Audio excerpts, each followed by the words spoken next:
Hello everyone, good morning to study Mantra SKS। आप लोगों का तहे दिल से मैं स्वागत करता हूं। और हम लोगों का जो JSSC सीजीएल के लिए जो साइंस का जो पोर्शन जो चल रहा है, जनरल साइंस का, जो आपके एग्जाम में 20 क्वेश्चन पूछे जाएंगे, 60 नंबर का एक क्वेश्चन 3 नंबर्स का, उसका हम लोग आज नेक्स्ट डे सीरीज करने जा रहे हैं। इसमें आपके टोटल 30 क्वेश्चन हैं, जो कि बायो केमिस्ट्री और फिजिक्स तीनों को मिला के। तो चलिए आज स्टार्ट करते हैं। आज का पहला जो प्रश्न है आपके सामने ये है कि कौन सा जानवर अपने पूरे जीवन में कभी पानी नहीं पीता है। इसका आपको सही उत्तर बताना है कि ऐसा कौन सा जीव जानवर है जो अपने पूरे जीवन काल में, चाहे उसकी जीवन लाइफ 1 साल से 60 साल का हो या 80 साल, वो पूरे जीवन में पानी कभी नहीं पीता है। तो उसका जो सही उत्तर है आपके सामने option number D is the right answer.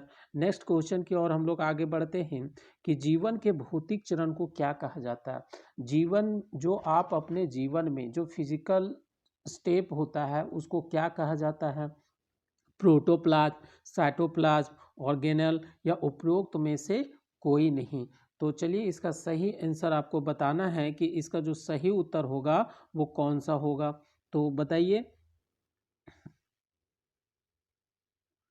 इसका जो सही उत्तर है वो option number A is the right answer. Protoplasm ऐसा भौतिक चरण है। प्रोटोप्लाज्म को भौतिक चरण के रूप के नाम से हम लोग जानते हैं। Next question. अब इससे ये आसान क्वेश्चन आपके सामने कि सबसे बड़ी कोशिका कौन सा है। ये तो बिना देखे ही आप बता देंगे कि सबसे बड़ी जो कोशिका होती है वो शुतुरमुर्ग का अंडा होता है। नेक्स्ट क्वेश्चन, इसमें कुछ समझाने जैसा नहीं है जो मैं आपको समझाऊं। नेक्स्ट क्वेश्चन नंबर 4 आपके सामने ये रहा कि सबसे सबसे बड़ी मानव कोशिका कौन सी होती है। हाँ, ये थोड़ा इम्पोर्टेंट है कि सबसे बड़ा मानव कोशिका कौन सी होती है। लीवर, त्वचा, पीला, डिम्ब। तो लीवर तो आप लोगों ने देखा होगा कि लीवर तो हो नहीं सकता, त्वचा भी नहीं हो सकता क्योंकि ये कोशिका नहीं है। त्वचा आपका क्या है, एपिथेलियल टिश्यू है। ओके, जो आपके शरीर को ठंड, गर्मी, नॉर्मल, ज़्यादा टेम्परेचर, धूप को महसूस कराता है।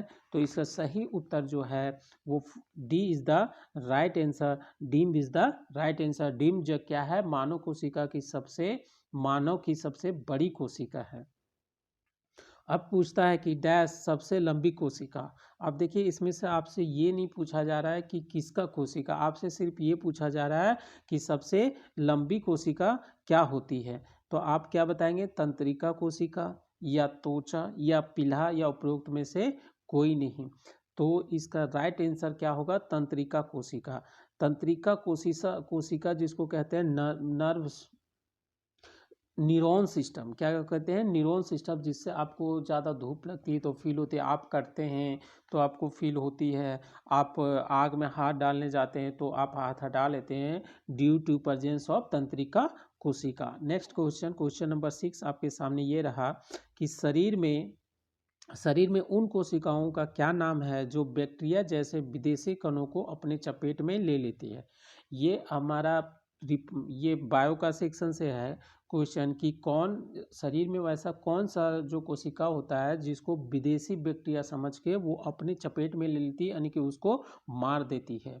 तो क्वेश्चन नंबर 6 का आपके सामने 4 ऑप्शन है, फाइगोसाइट, गोलोब्यून और फाइब्रोजिन या एल्बोमिन। तो चलिए आप आंसर कीजिए इसका। तो इसका सही आंसर जो होगा वो फाइगोसाइट ऐसा होता है कि आपके शरीर में आपके भोज्य पदार्थ के माध्यम से या आपके पानी के माध्यम से या आपके श्वसन के माध्यम से अगर कोई अदर विदेशी कण, जिसको वो मानते हैं फाइगोसाइट्स, अगर वैसा कोई दिखता है, जीवाणु, बैक्टीरिया, वायरस, तो उसको किल करने का काम कौन करता है, फाइगोसाइट्स अपनी चपेट में लेके, और उसको बोलता बेटा अब तुम्हारा काम यहीं समाप्त हुआ। नेक्स्ट क्वेश्चन की ओर हम लोग आगे बढ़ते हैं कि मानव संख्या में मांसपेशियों की संख्या होती है। ये काफ़ी इजी क्वेश्चन है और ये किसी ना किसी एग्जाम में पूछा गया माय डियर स्टूडेंट्स, इसलिए आप लोग अच्छे से इसकी प्रिपरेशन करें।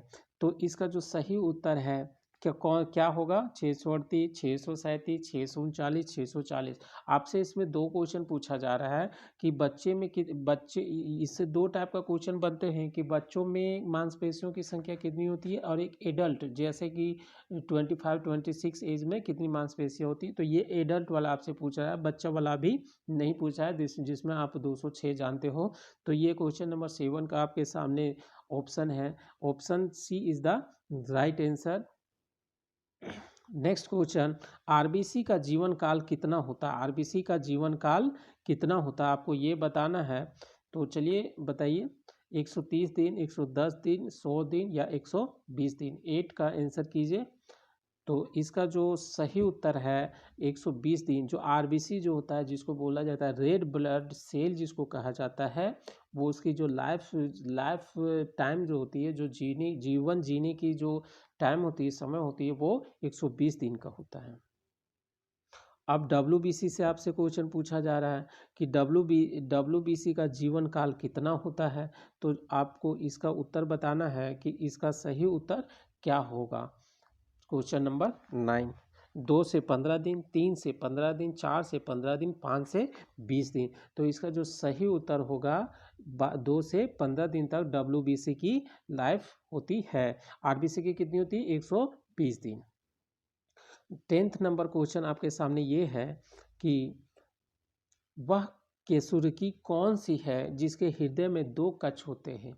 वह ऐसा कौन सा प्राणी है जिसके शरीर के अंदर या जिसका हृदय 2, जिसको हार्ट कहते हैं, वो 2 होता है?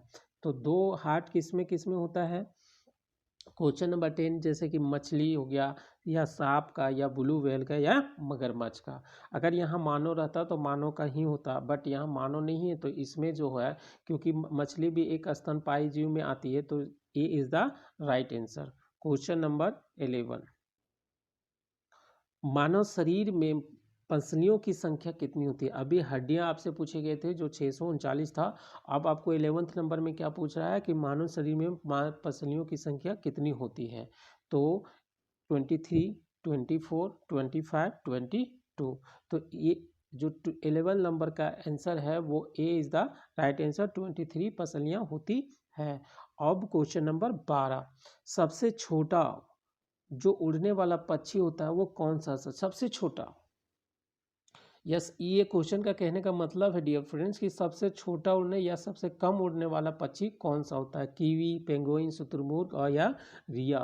तो इसका सही आंसर जो है वो kiwi is the right answer. ये ऐसा पक्षी है जो सबसे कम उड़ने वाली पक्षी है। क्वेश्चन नंबर 13 आपसे क्या पूछा रहता है कि सोरोलॉजी का अध्ययन क्या कहलाता है? सोरोलॉजी का अध्ययन क्या कहलाता है? मच्छर का अध्ययन, सांप का अध्ययन, छिपकली का अध्ययन, दिनचट्टा का अध्ययन। तो सेरोलॉजी किससे रिलेटेड है? सी, छिपकली का अध्ययन जो होता है। अभी जैसे छिपकली जो आप देखे होंगे कि दीवार के उल्टा खड़ा हो जाती है, ये आपको साइंस टेक में अपनाया जा रहा है आर्मियों को देने के लिए कि आपको कहीं रहने की ज़रूरत नहीं है, आप कहीं भी चिपक के रह सकते हैं। तो इसलिए इसका जो अध्ययन होता है वो सेरोलॉजी के अंतर्गत होता है। नेक्स्ट क्वेश्चन की ओर हम लोग आगे बढ़ेंगे कि हार्मोन द्वारा निर्मित होते हैं अंतःस्रावी ग्रंथियाँ, पिट्यूटरी ग्रंथियाँ, हाइपोथैलेमस या अग्नाशय। हार्मोन हमारे शरीर में जो रिलीज होती है अलग अलग अवस्था में अलग अलग चीज़ों के लिए, वो किसके द्वारा निर्मित होते हैं? तो क्वेश्चन नंबर 14 का जो आंसर है वो A is the right answer. अंतःस्रावी ग्रंथियाँ, इंटरनल सेक्रेटरियल ग्लैंड जिसको कहा जाता है। क्वेश्चन नंबर 15, निम्नलिखित में से कौन मास्टर ग्रंथि है? मास्टर जिसको बोलते हैं सबका बाप, ठीक है। निम्नलिखित में से कौन सा मास्टर ग्रंथि है? थाइमस ग्रंथि, अग्नाशय ग्रंथि, पीनियल ग्रंथि और पिट्यूटरी ग्रंथि। तो क्वेश्चन नंबर 15 का आपका जो सही उत्तर है वो पिट्यूटरी ग्लैंड जो होती है वो क्या होती है? मास्टर ग्लैंड होती है। क्योंकि जितने भी क्रियाएं आपके शरीर में या किसी भी जीव के शरीर में क्रियाएं जो होती है उसको कंट्रोल करने का काम कौन करता है? पिट्यूटरी ग्लैंड करता है। अगर कोई गलत हरकत करता है तो बोलता है बेटा ना ना गलत हरकत ना करना। ओके, तो ये कौन सा मास्टर ग्रंथि क्या होती है? पिट्यूटरी ग्लैंड होती है। क्वेश्चन नंबर 16,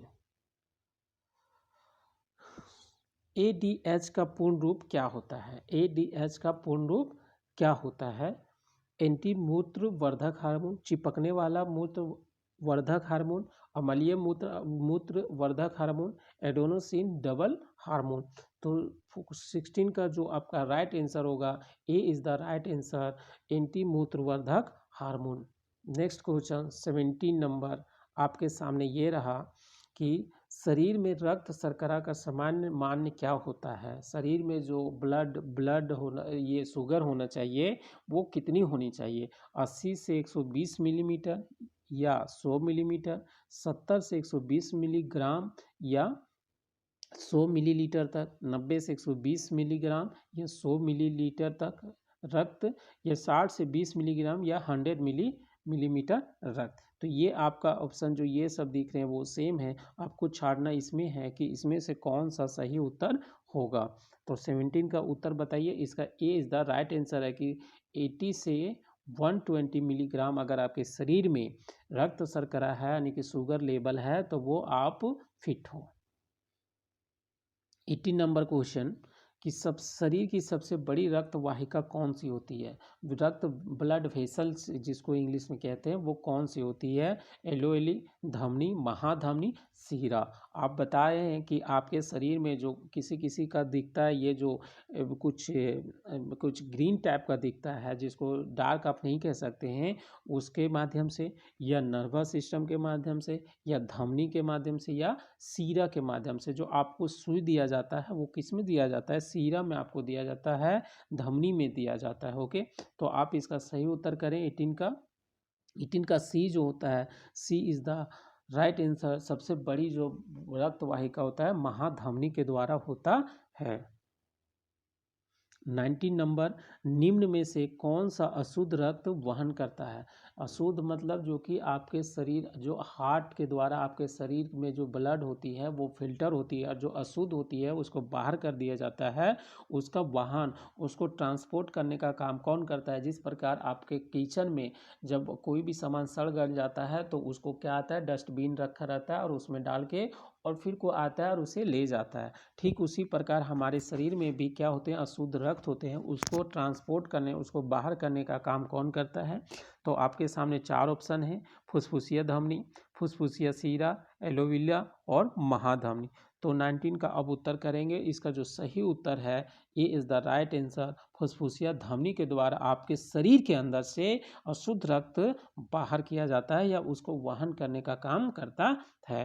20 नंबर क्वेश्चन, विश्व का पहला हृदय प्रत्यारोपण किसने किया। जिसको हार्ट ट्रांसप्लांट कहते हैं। प्रत्यारोपण का मतलब यहाँ क्या हो गया, हार्ट ट्रांसप्लांट।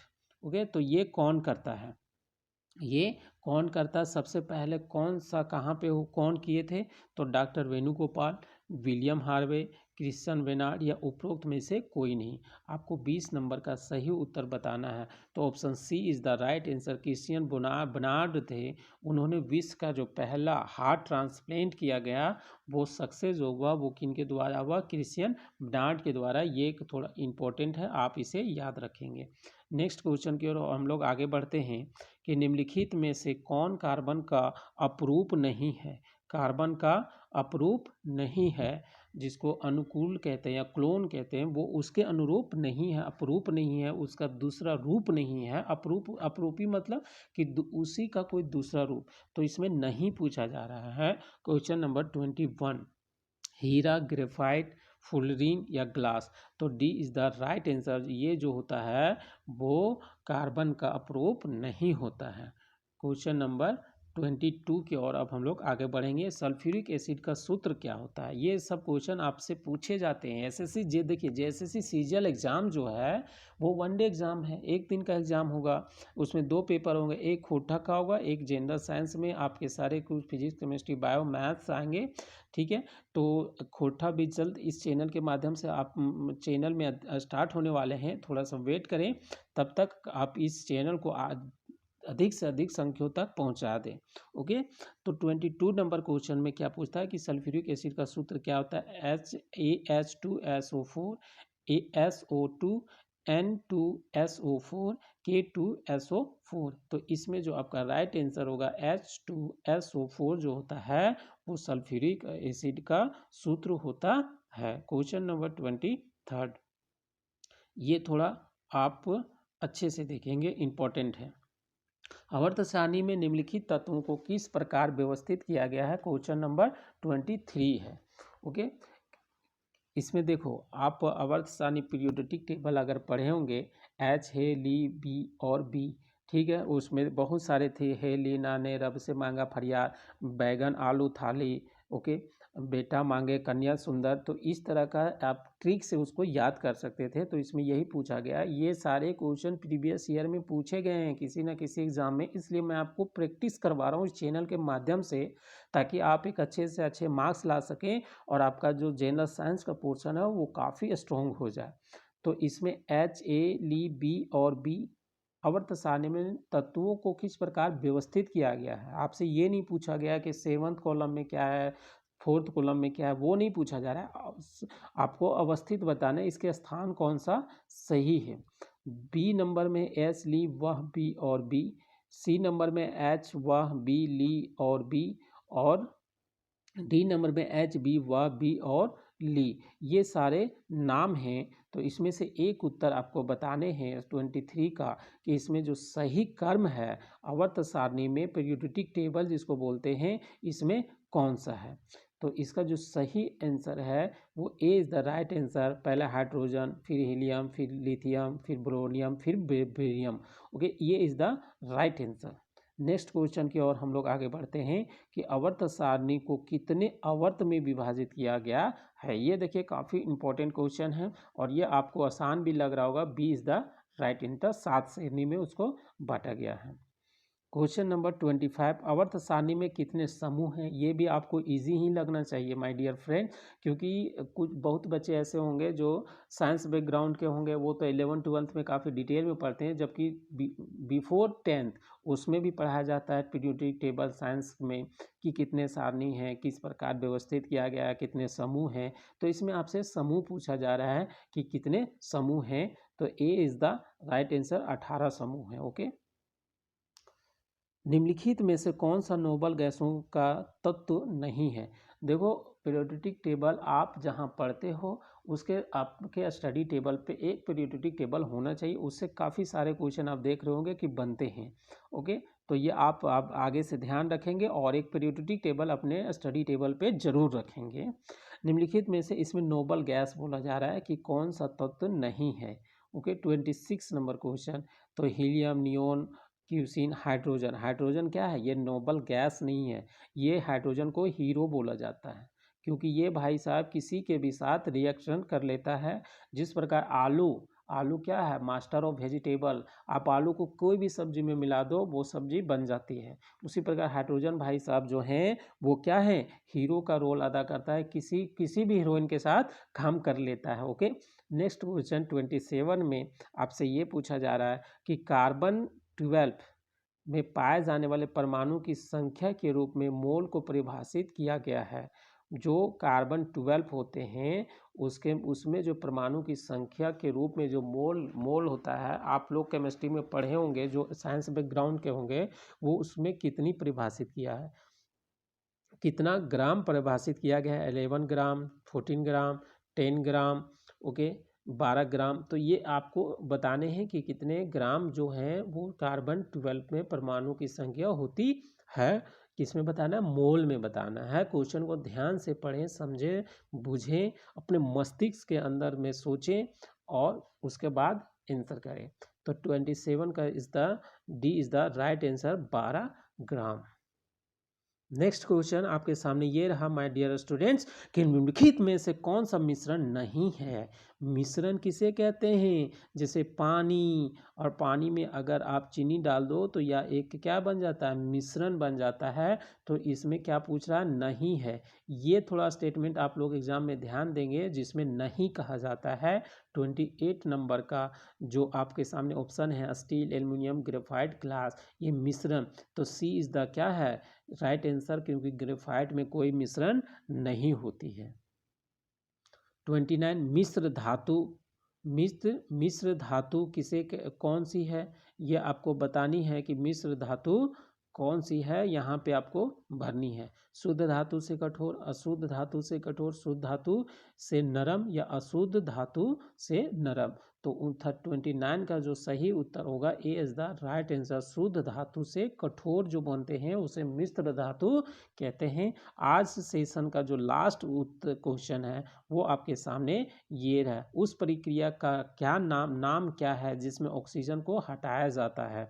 ये तो काफ़ी आसान होंगे, जो साइंस बैकग्राउंड का होंगे उनके लिए काफ़ी आसान होंगे।